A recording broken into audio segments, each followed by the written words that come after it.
someone there at night to cook him dinner. Connie was his oldest friend and a sensible stand-in for my mother. It didn't bother me. I understood. I never pined for my mother.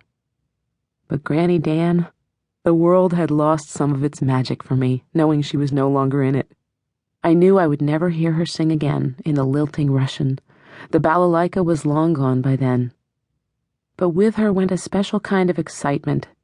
I knew that my children would never understand what they had lost.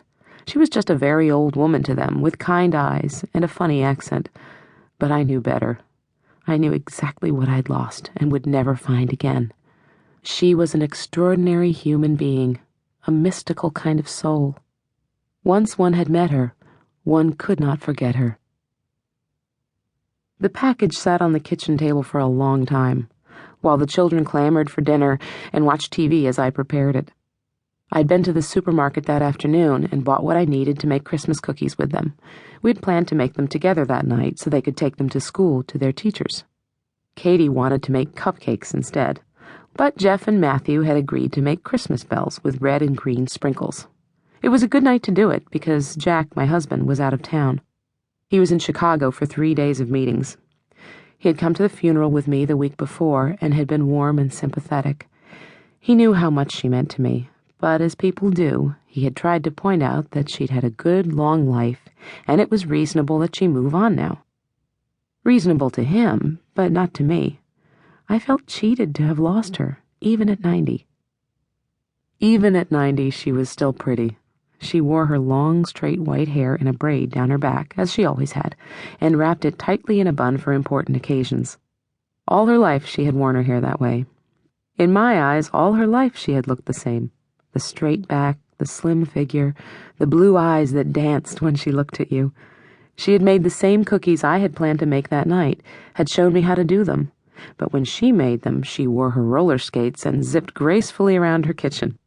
She made me laugh. She made me cry sometimes with her wonderful stories about ballerinas and princes.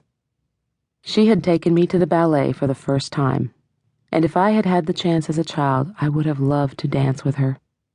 But there was no ballet school where we lived in Vermont, and my mother didn't want her to teach me. She had tried in her kitchen once or twice, but my mother thought it was more important to do homework and chores and help my father out with the 2 cows he kept in the barn. Unlike her mother, she didn't have much whimsy. Dancing was not part of my life as a child, nor music. The magic and the mystery, the grace and art, the curiosity about a broader world than mine, was brought to me by Granny Dan as I sat listening to her for hours in her kitchen. She always wore black. She seemed to have an endless supply of frayed black dresses and funny hats. She was neat and precise and had a kind of natural elegance, but she never had an exciting wardrobe. Her husband, my grandfather, had died when I was a child from an attack of influenza that turned into pneumonia. I asked her if she loved him once when I was 12. I mean, really loved him. She had looked startled when I asked her that, and then slowly she smiled at me and hesitated for a moment before she answered.